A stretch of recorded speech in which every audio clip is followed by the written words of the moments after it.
Bismillahirrahmanirrahim. Innal hamdalillah nahmaduhu wa nasta'inuhu wa nastaghfiruh wa na'udzu billahi min shururi anfusina wa min sayyiati a'malina. May yahdihillahu fala mudilla lahu wa may yudlil fala hadiya lahu. Wa asyhadu an la ilaha illallah wahdahu la syarika lahu wa asyhadu anna Muhammadan 'abduhu wa rasuluh. Allahumma salli wa sallim wa barik ala Muhammadin wa ala alihi wa ashabihi wa man ihtada bihadihi wastanna bisunnatihi ila yaumiddin, amma ba'd. Alhamdulillah, jamaah salat maghrib Masjid Munawarah yang dirahmati oleh Allah Subhanahu wa taala. Insyaallah kita pada malam hari ini akan membaca hadis yang ke-10 dari bab Al-Miyah di kitab At-Taharah dari kitab Bulughul Maram. Hadis yang ke-10 ini adalah hadis Anas ibn Malik radhiyallahu an yang menceritakan tentang satu peristiwa yang terjadi di masa Nabi sallallahu alaihi wasallam, di mana banyak pelajaran yang dapat kita ambil dari peristiwa tersebut, terutama yang berkenaan dengan hukum mensucikan najis. Nah, kisah ini adalah peristiwa yang terjadi pada saat itu adalah peristiwa di mana seorang A'rabi itu datang, tahu-tahu langsung kencing, langsung buang air kecil di masjid. Ini tindakan yang seperti ini kan tindakan yang dinilai tidak beretika oleh masyarakat Madinah pada saat itu, bahkan saat ini pula gitu kan. Jadi rumah ibadah itu tentunya dimuliakan, dibersihkan, disucikan, bukan dikotori dan dihinakan. Tetapi ini datang mengotori rumah ibadah. Tentunya perbuatan tersebut mengundang amarah dari para sahabat. Nah, bagaimana redaksi hadisnya? Berikut kita baca terlebih dahulu redaksi hadis Anas ibn Malik ini.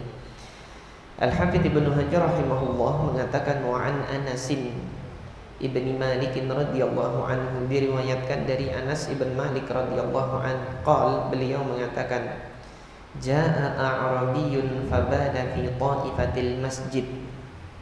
Ada seorang A'rabi kencing, datang. Jaa a'rabiyyun, jaa itu datang, seorang A'rabi datang. Fabada fi ta'ifatil masjid, kemudian dia kencing di salah satu sudut masjid. Fazajarahun nas, kemudian orang-orang buru-buru untuk melarang perbuatan tersebut. Fanahahumun nabiyyu sallallahu alaihi wasallam, Nabi Muhammad sallallahu alaihi wasallam kemudian melarang para sahabat untuk menegur, untuk menghardik orang A'rabi yang kencing di masjid tersebut. Atau apa? Nabi memerintahkan para sahabat biarkan dia sampai selesai. Falamma qada baulahu, ketika dia selesai dari buang hajatnya tersebut, yaitu buang air kecilnya, dia sudah menyelesaikannya. Amara Nabi sallallahu alaihi wasallam bidhanubin min ma, Rasulullah sallallahu alaihi wasallam kemudian memerintahkan untuk mengambil satu ember air. Fa uhriqa alaihi, kemudian disiramkan ke atas tempat di mana A'rabi tersebut buang air kecil. Al-hadis muttafaqun alaih, hadis ini disepakati kesahihannya oleh Al-Imam Al-Bukhari dan Al-Imam Muslim. Pembahasan terkait hadis ini, yang pertama adalah sahabat Nabi Anas ibn Malik radhiyallahu taala anhu.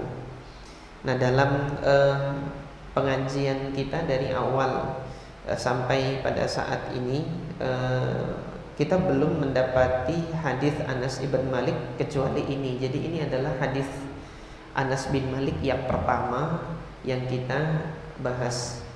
Oleh sebab itu kami perkenalkan terlebih dahulu, kita hendak mengenal terlebih dahulu siapa sahabat Anas ibn Malik radhiyallahu anhu. Anas ibn Malik ibn Nadhr ibn Damdam an-Najjari radhiyallahu taala anhu, salah seorang sahabat Nabi sallallahu alaihi wasallam dari kalangan Ansor, dari Bani Najjar. Ibunya adalah Ummu Sulaim radhiyallahu taala anha. Masuk Islam ketika Nabi sallallahu alaihi wasallam hijrah ke Madinah.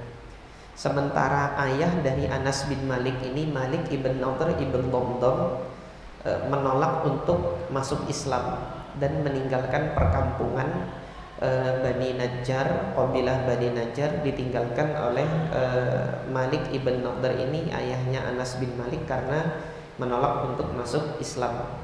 Sehingga ibundanya Anas bin Malik ini, yaitu Ummu Sulaim bintu Milhan, mengasuh, merawat Anas bin Malik ini single parent. Jadi beliau menjanda dan merawat anaknya Anas bin Malik ini sendirian. Pada saat itu usianya Anas ibn Malik itu sekitar 10 tahun pada saat Nabi Shallallahu Alaihi Wasallam hijrah, sehingga masih terbilang belia, kecil, dan belum sampai akil balik ketika Nabi hijrah ke Madinah. Itu tahun pertama Hijriah. Nah, pada saat Nabi hijrah, yang namanya orang-orang Ansor itu memberikan apa yang mereka miliki kepada para sahabat Muhajirin. Terkhusus kepada Nabi Muhammad, mereka memberikan apa yang mereka miliki untuk keperluan tempat tinggalnya Nabi Muhammad SAW, memberikan hadiah kepada Nabi Muhammad apa yang mereka miliki.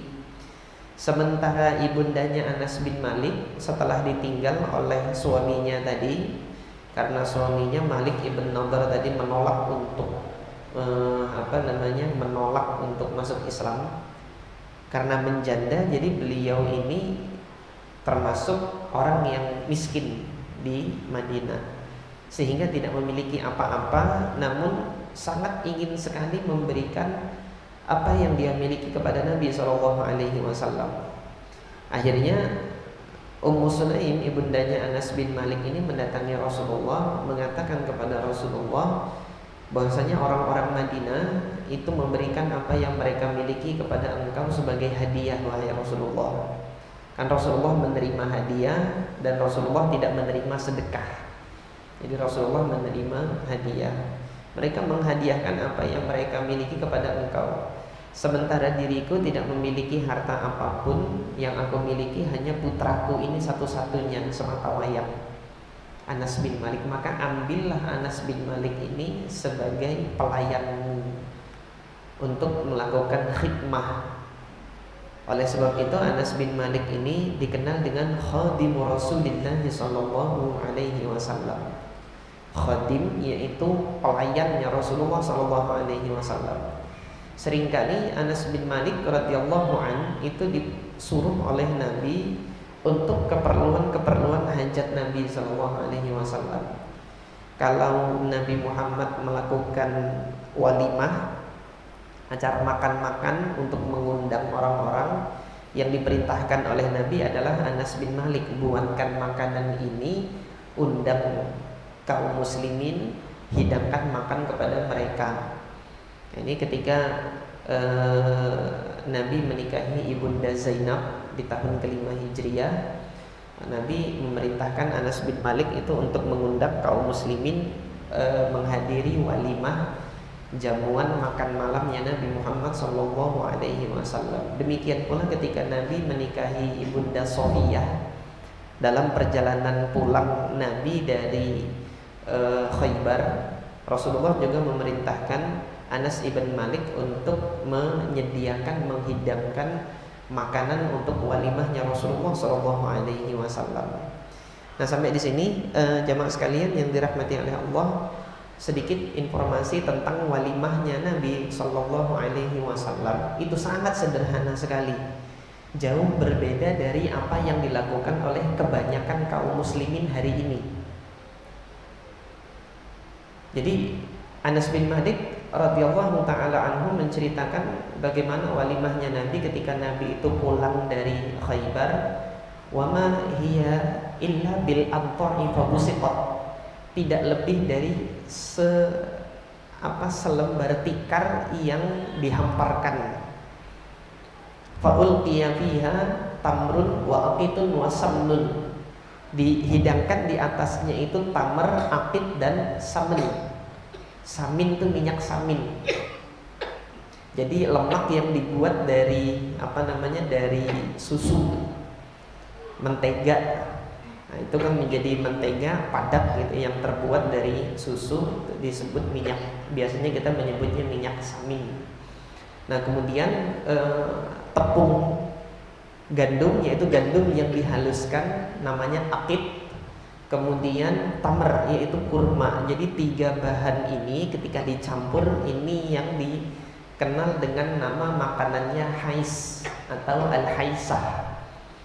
Jadi mungkin jemaah sekalian yang pernah umroh atau pernah haji, kalau hari Senin seperti ini atau hari Kamis itu di Masjid Nabi atau Masjidil Haram, biasanya masyarakat Mekah atau masyarakat Madinah itu ada yang menggelar tikar di Masjid Nabawi atau Masjidil Haram. Di atasnya ditaruh kurma, terus kemudian ada makanan yang bisa dicomot, itu namanya haisah.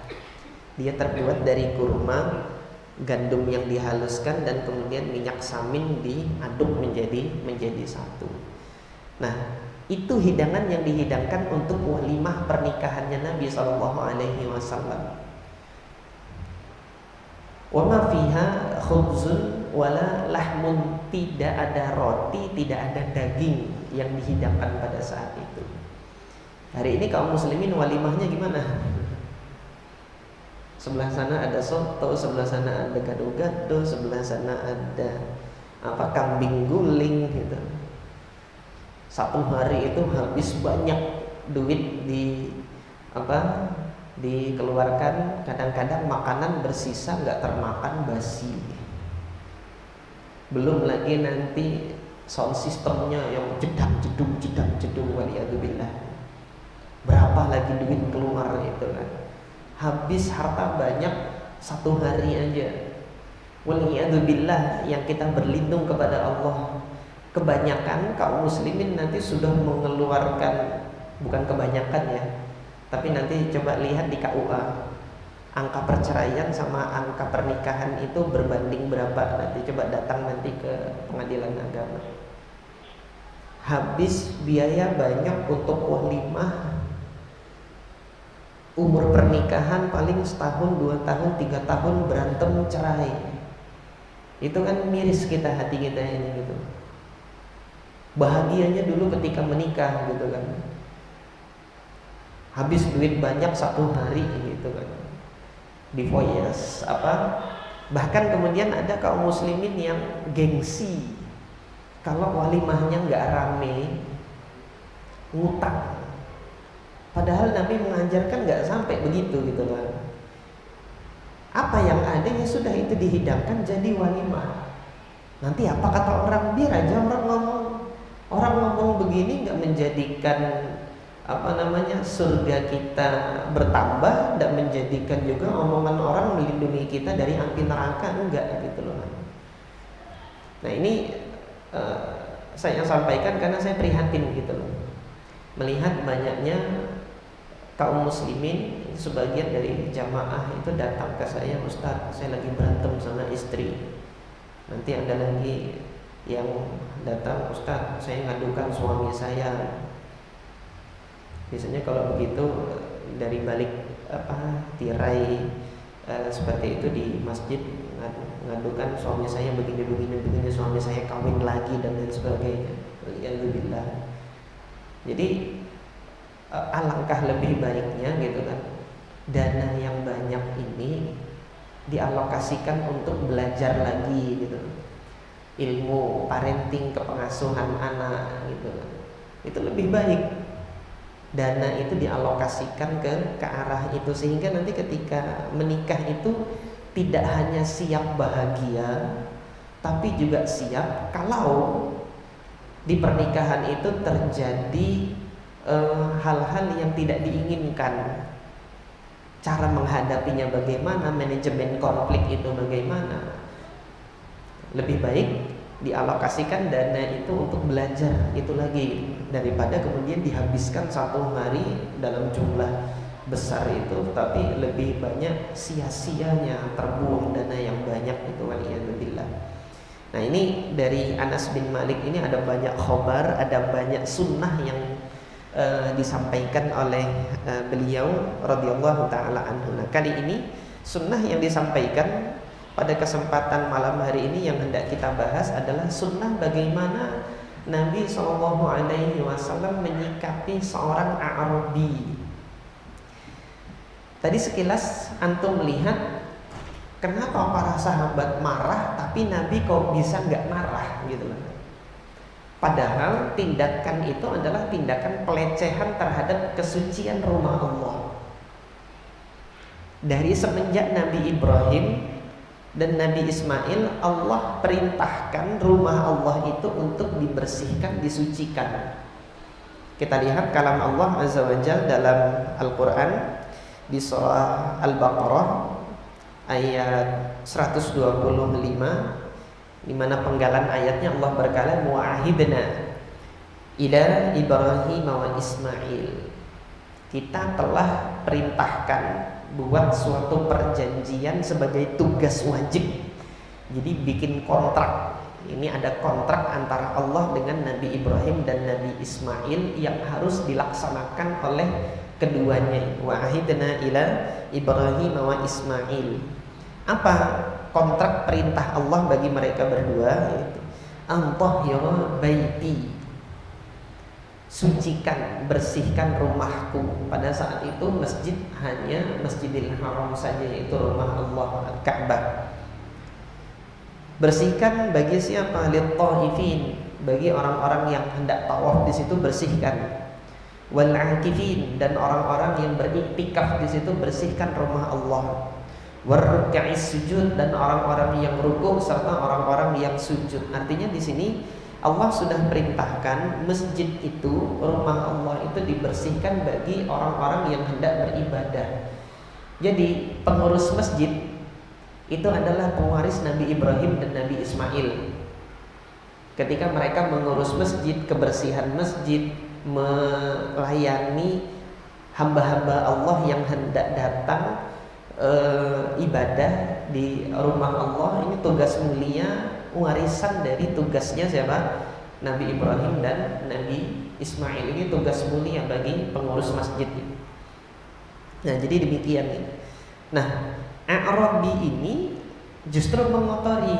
Nah, A'rabi itu apa sih? A'rabi itu istilah bagi orang Arab yang tidak tinggal menetap di satu tempat, tetapi mereka tinggalnya itu berpindah-pindah di gurun, tapi masih di satu wilayah besar. Mereka berpindah-pindah mencari sumber-sumber air yang ada di wilayah gurun. Kalau di suatu wadi, suatu lembah, setelah turun hujan ada cadangan air, mereka menetap di situ. Nah, nanti pada saat cadangan air habis, mereka mengangkat tendanya, berjalan lagi menuju ke tempat lain mencari keberadaan sumber-sumber air. Itu A'rabi seperti itu. Nah, artinya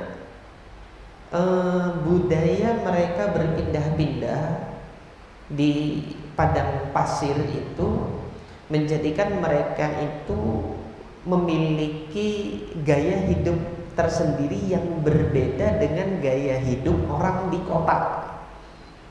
Nah, orang yang di kota itu sering disebut dengan masyarakat madani. Madani itu dari apa diambil katanya? Dari kata Madinah. Artinya tinggal di peradaban perkotaan yang menetap, di mana fasilitas itu cukup terpenuhi, sehingga tidak memerlukan lagi untuk aktivitas berpindah dari satu tempat ke tempat yang lain.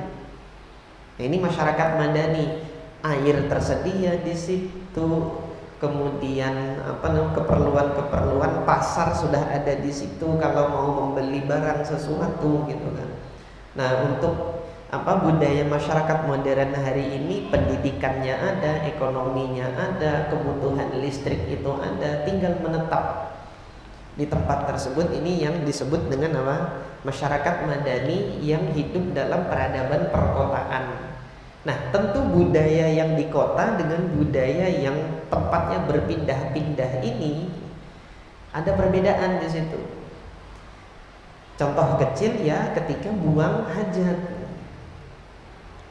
Masyarakat yang berada di kota, mereka, tapi kalau pada saat di masa Nabi SAW itu belum ada tempat untuk buang hajat khusus di masing-masing rumah.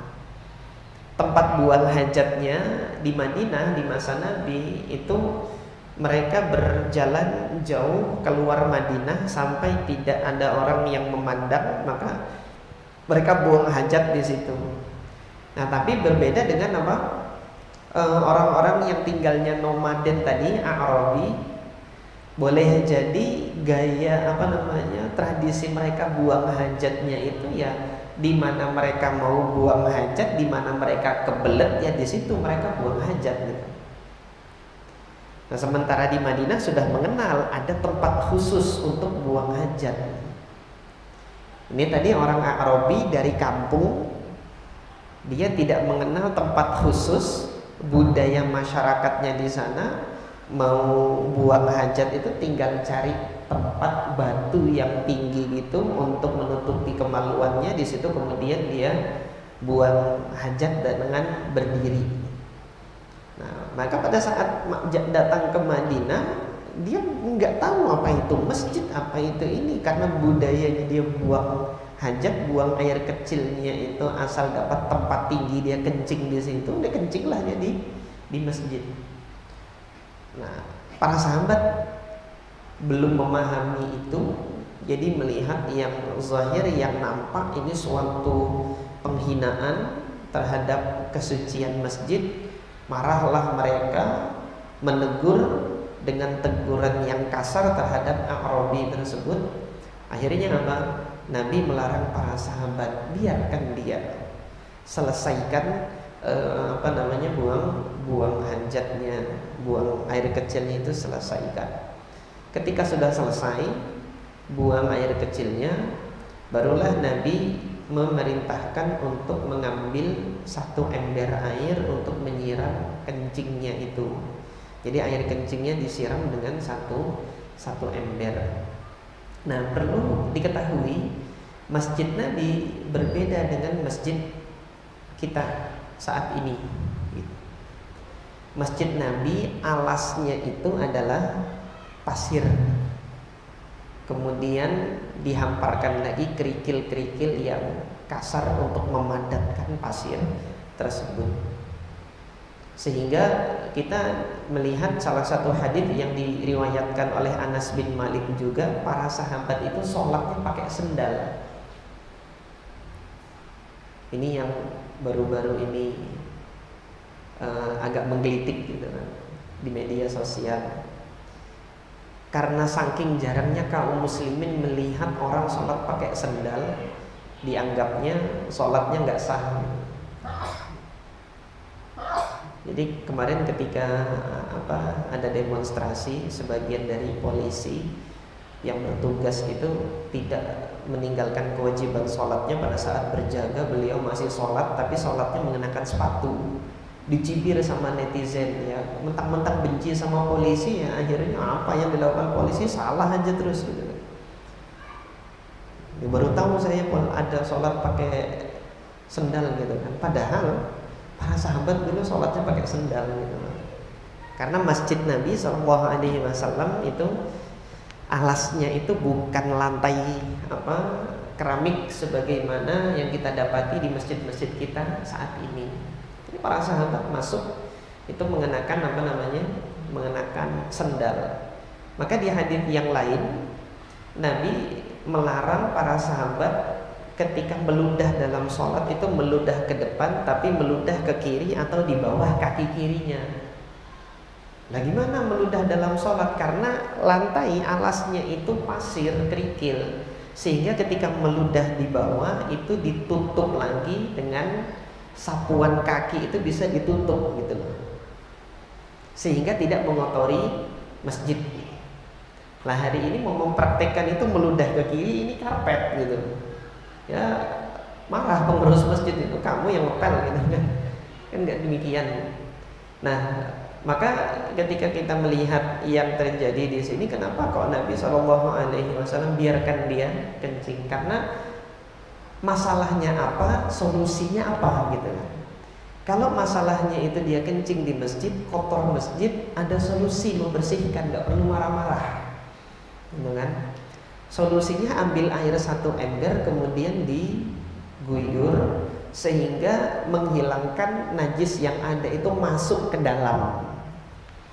Karena tadi alasnya pasir disiram dari atas, masuk ke dalam itu najisnya itu bersama dengan air yang disiramkan di atasnya itu. Nah, sampai di sini jemaah sekalian, pembahasan dalam bab ini kan pembahasan tentang air gitu loh. Belum sampai pada pembahasan bagaimana mensucikan najis gitu. Kenapa kok hadis ini dibawakan oleh Al-Hafidz Ibnu Hajar rahimahullah? Jadi hadis ini menunjukkan air yang kurang dari 2 kullah itu bisa digunakan untuk mensucikan najis, menghilangkan najis dengan air yang jumlahnya itu kurang dari 2 kullah gitu. Tentunya hadis ini adalah sanggahan bagi pendapat yang mengharuskan menghilangkan najis itu dengan 2 kullah gitu. Kebalikannya gitu, karena kurang dari 2 kullah ini sudah bisa mensucikan, membersihkan gitu. Artinya najis kencingnya ini tidak menjadikan air yang 1 ember itu najis gitu loh, ya kan? Nah, maka dalam hal ini juga merupakan sanggahan bagi mereka yang berasumsi kalau air di ember kepercik air kencing menjadikan 1 ember ini najis semua. Kalau memang itu benar, maka nggak cukup Nabi untuk memerintahkan 1 ember untuk membersihkan air kencing A'rabi yang ada di masjid itu tadi. Nah, maka ini merupakan dalil yang kuat bagi pendapat yang menyatakan bahwasanya patokan air itu jadi najis adalah menangnya air terhadap najis. Cara menangnya bagaimana? Kalau sifat najisnya itu sudah hilang, maka air itu menang terhadap najis. Ini pendapat dari Imam Yahya ibn Sa'id al-Qattan dan Imam Abdurrahman ibn Mahdi, sebagaimana sudah kita bahas dulu ketika mengkaji hadis kullatain, dua kullah dulu. Dan ini adalah ikhtiar Ibnul Munzir, pendapat yang dipilih oleh Imam Ibnul Munzir, dan inilah pendapat yang saya pegang. Jadi tidak harus sampai 2 kullah, asalkan air itu sudah bisa menghilangkan sifat najis baik bau, rasa, dan warna, maka sudah cukup untuk membersihkan najis yang ada. Nah, ini dari sisi ditempatkannya hadis ini di bab ini. Nah, selain dari itu ada banyak pelajaran lagi dari hadis ini, namun sebelumnya silahkan bagi jamaah yang sekiranya ada pertanyaan baik terkait dengan yang kita bahas ataupun perkara yang lain yang mudah-mudahan saya ada jawabannya, tapi kalau saya belum ada jawabannya nanti mungkin bisa ditanyakan kepada asatidzah yang lain. Nah, silahkan. Ya.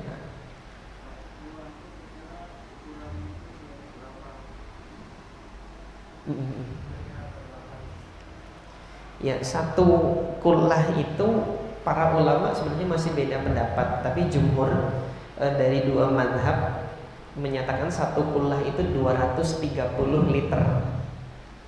230 liter itu ya berarti berapa drum itu? Jadi 230 liter itu satu kullah. Sehingga dua kullah itu 460 liter, hampir 500 liter kurang lebih. Pakai ukuran liter. Nah, itu ukuran kullah kalau dikonversi ke satuan internasional yang kita kenal sekarang gitu. Jadi kalau dengan dikonversikan ke liter itu jumlahnya 230 liter. Jadi demikian ya.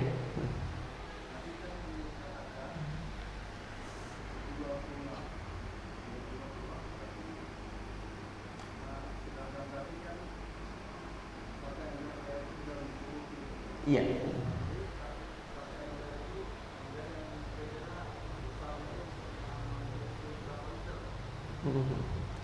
Satu ember itu yang bisa diangkat. Artinya kalau ukuran ember pada umumnya itu ketika diangkat satu orang, zanu, Nabi mengatakan zanu, ukurannya itu lebih kecil daripada kullah. Artinya lebih kecil dari satu kullah. Lebih lagi nanti kalau dibandingkan dengan dua kullah ya lebih kecil lagi dari dua kullah. Itu sudah cukup untuk membersihkan najis satu paket kencing itu, bukan percikan kencing, tapi satu paket kencing. Ya, orang kencing itu kira-kira berapa liter sih? Kan nggak sampai 1 liter. Dia berapa mili orang buang air kecil itu sudah cukup untuk membersihkan najis yang ada. Allah Ta'ala alam. Yang lain nggak ada. Nah, kalau belum ada, sambil menunggu azan isya, ada beberapa faedah yang bisa kita ambil dari hadis yang mulia ini. Yang pertama adalah kamalu syafaqatin Nabi sallallahu alaihi wasallam. Kesempurnaan kasih sayang Nabi sallallahu alaihi wasallam terhadap umatnya. Jadi Nabi sallallahu alaihi wasallam bagi umatnya yang tidak tahu itu tidak pernah menggunakan cara-cara yang kasar, yang menyakitkan hati itu untuk menegur dan meluruskan kesalahan dan kekeliruan. Tapi cara-caranya itu lembut, cara-caranya itu menenangkan hati, menyejukkan hati. Tapi nanti bagi para sahabat yang dia sudah belajar, sudah tahu, Nabi menggunakan uslub atau ucapan-ucapan yang tegas di dalam menegur dan meluruskan mereka. Nah, contohnya adalah dalam hadis ini, A'rabi ini kan jauh dari pengetahuan, jauh dari peradaban. Ketika datang melakukan sesuatu yang dia tidak mengetahui itu suatu kesalahan, Nabi tidak menghardik, tidak menegur dengan teguran yang keras. Contoh yang lain lagi di dalam Musnad Imam Ahmad ibn Hanbal diriwayatkan seorang pemuda itu datang kepada Nabi dengan mengatakan, ya Rasulullah, idzanli bizina. Ya Allah, saya minta izin mau berzina. Itu kan para sahabat ngelihat kurang ajar banget nih orang ini. Datang-datang di hadapan Nabi kok lancangnya ngomong begitu gitu lah. Para sahabat itu sudah mau menghajar. Isya sudah ya. Sedikit saya sampaikan. Akhirnya apa? Nabi hanya mengatakan udnu, silahkan mendekat. Ijlis, silahkan duduk gitu kan. Atardau li ummik gitu. Kalau zina itu terjadi pada ibumu, kamu ridho enggak? Lah ya Rasulullah enggak. Marah saya hajar orang yang berani nyentuh ibu saya gitu kan. Dia menghina ayah saya kalau begitu. Atardahu li ibnatik, kalau kamu punya putri, punya anak perempuan dizinahi sama cowok lain gitu kan, mau kamu? Enggak. Demi Allah saya enggak ada orang yang ridho anak putrinya itu dijamah sama laki-laki yang tidak halal baginya. Nah, Nabi hanya mengatakan keluarga dekatnya, perempuan-perempuan menjadi keluarga dekat ini kalau dia dizinahi kamu ridho atau tidak gitu kan. Hingga akhirnya pemuda ini tadi didoakan oleh Nabi, Allahumma ighfir dzambahu wa tahhir qalbahu wa hassin farjahu. Ya Allah, ampunilah dosa hamba ini, sucikan hatinya dan jagalah kemaluannya. Sejak saat itu pemuda ini tadi tidak sedikit pun pernah menoleh kepada kemaksiatan setelah dinasihati oleh Nabi ini dan kemudian didoakan oleh Nabi. Ini bentuk bagaimana Nabi SAW mendidik umatnya itu dengan kelemah lembutan. Jadi demikian hasilnya.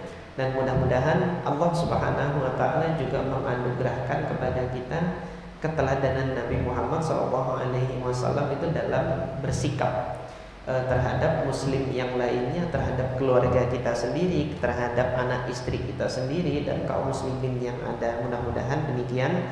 Aku qouli hadza wa astaghfirullah li wa lakum. Subhanakallahumma rabbana wa bihamdika asyhadu an la ilaha illa anta astaghfiruka wa atubu ilaik. Assalamualaikum warahmatullahi wabarakatuh.